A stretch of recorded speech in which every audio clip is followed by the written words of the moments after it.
It's just entrepreneurship for the youngsters to admire. The same way I would have. We back at the promised land. The biggest meets the biggest.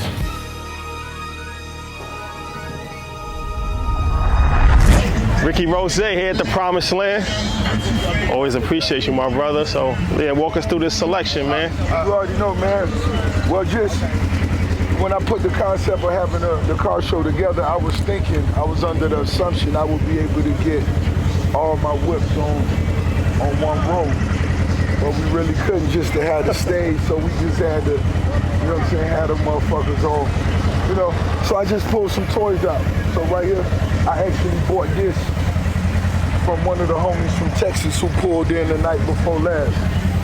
This was one of his cars. I told him, nah, grocery basket. He was coming to be in the show. You decided to get that car? Yeah, I bought it right there. On the spot. And I said I wanted it to park it like that. So they just washed them and, you know, once they clean them up, they put a little plastic over it. Some Cali. So I see the design here. We got the red row. We got the black row. Yeah. That one. Blue, white, you know, instead of just putting them in models like the average cars are, or by year, we just put them by colors. How long did it take you to collect all of this, right? This feels like a process of over years. Oh, most definitely, most definitely. You can't accumulate this amount of cars just, you know, overnight. So this is most definitely over 15 years. There's some cars I done had 15, maybe 20 years. So last time we was here, we saw the Ghostbuster. I like to call this one the Ghostbuster, right? Right. We only saw a few. How many in total? How many cars we got here in total that are Ricky Rose? Yeah, I haven't counted. You know, I'm gonna be honest. You know, I got my insurance people coming out here. They said that because it's a lot of them, man. And you know, once I start bringing them together, I'm bringing them together from different states. Yeah. From different cribs. You know, Miami. Over here, over there, Memphis, you know, spots. So here we are. So I always told you, man, it's always inspiring every time we get to link with you. How is this to like just taking it in, like coming from where you come from to actually have your own car show, all these cars and all? You ever just sit back and just think about that? Man, I just feel like, you know, it's just entrepreneurship for the youngsters to admire the same way I would have. Yeah. I remember when I first seen Birdman, #1 stunner, you know, I was sitting back, a young nigga watching nigga, oh, boy, them niggas got 10 cars. You know what I'm saying? And shit, here we are. I'm not even sure how many we got, you feel me? You drive these cars or no? Of course. Do I drive them on a monthly basis? Of course not. You know what I mean? But do I love them and do I drive them? Yeah. What's your fascination with I see most of the cars are old school cars. Yeah. Why you like old school so much? They're classics. Anything that's new, I could just make a phone call and we could have them here.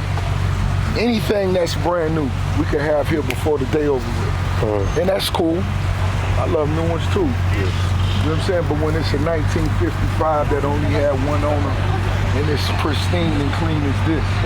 Those are the caps that spin right there? Most definitely. Most definitely. Most definitely. Yeah. Those are floating caps. The flowing caps, yeah. Let them see that. Yeah, I remember. You see that black one on them all chromes? I may buy that right there. And see, once again, that van, that interior right there, you would have smashed your prom date. Most definitely. That's what I may call it, prom date. Prom date. Yeah, my prom date. You know what I'm saying? But that's what it was all about, seeing those vans. That was like the 18 van when I first seen it. That's a fact. I'm like, damn. That's Scooby-Doo. Yeah, so when I came across it, boom, and then that's the Shasta. That's a 1959 trailer. That's when you just on your hippie shit on some, like, you know what? Let's latch it on the back of one of the old schools, yo baby, let's go. You know what I'm saying? That thing got a stove, an oven, a shower, a bed, a couch. That's a lot. That's on some coolness. So you just having fun with it right now, with the cars. That's what it is, and right now what you're watching us do is just turning a fascination with cars into a huge business. That's what we watching. right before they eyes. That's what I respect about you. You always turn everything into a business. Right. You know what I'm saying? It's not just for the show, it's for the actual make money from it too. We had that. I just want you to understand. I just want look at Very this car. important. It's Happy Days. Happy Days. What's son's name in Happy Days? Richie Cunningham. And That Fonz. 50, that Fonzarelli. 57 Fonzarelli. That The real 57 right there. That's 57, yes. What a that's D, only- boy. That's only one owner. Match your numbers, and when we say that, that's important to me. Yeah. So you said the last time we spoke, you said every month you spent about 100 on the old school, right? So I want to know out of this collection, which one was the hardest for you to get? Which was the toughest? It could have been that one. It could have been. Is right there? Yeah. What was the process of getting it? Oh man, the process was just me. All my homies know the ones I love, the partners I got, and they come across certain dealers, that I have this car and purchased it from the person that purchased it from the Pacific dealership in Chicago, and and they give you all the documents. This is the envelope with the specifics of and I'm looking like, damn, and they put it in the trunk, damn. It's just, so for me, those mean something. Those mean something. These cars go up in value too, right? Hell yeah. Like from an investment standpoint, assets over liability. Without a doubt. Like, what's the average cost of one of these cars?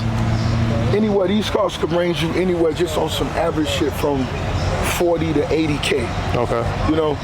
A clean car like, these particular one owners, these easily could go to 150, 200K.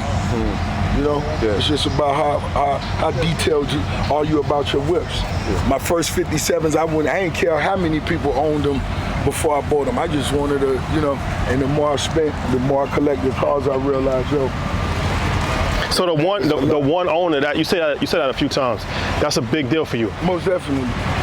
That means the car was just purchased from one person, from the manufacturer, from the dealer. In that year, boom. Can't get ran through too many times, starts to. No. Very familiar. So, what's the restoration process like? Because I know sometimes they don't come to this condition. Maybe they do. What's the restoration process like? I'm gonna tell you, as a youngster, I ain't mind buying rust buckets, but as of now, I want to buy it as clean as possible. I want to start from, marble floors, baby.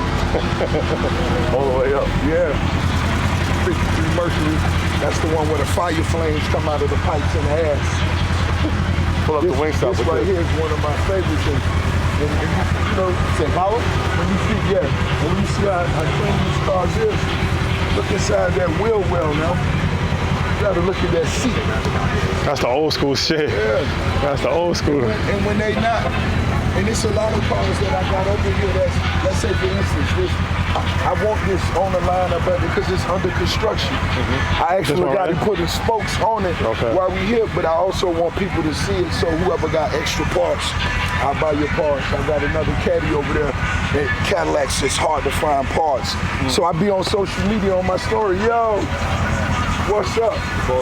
Yeah, I need it. Yeah. So you purchased the car that you saw. When people come to this car show, do they have the ability to see cars that are for sale, or how's that working? Yeah, it's a lot of that going on right now. That's my tattoo guy right there. Fat Mac, what it do? Peace, family. How you? Yeah. So it's a lot of that going on right now. It's a lot of that going on. It's a lot of dudes that's, okay, damn, who painted your car? Oh, my homie right here. Damn, homie, I want you to paint my next car. I'm running into dudes as we speak. Dope interior guys. Hey, homie, I got 3 that need interior done. I'm gonna let you do it on some cool shit. Business on top of business. Yeah, that's exactly what it is. We just saw somebody with the car wash and they pump your gas. I'm like, business on top of business. So that, when you came up with the concept for it, you were thinking about it for 2 months. You were thinking like how we can scale it, how we can have more businesses and entrepreneurs actually make money off of this process as well.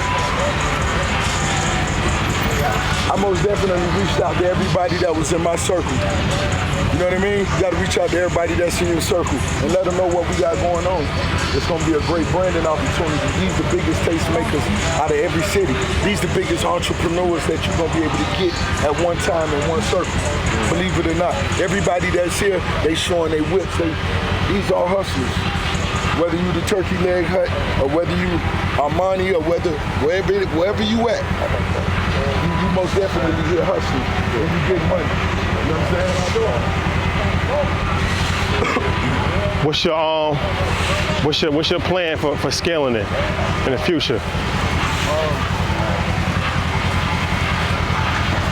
740? 740 right here?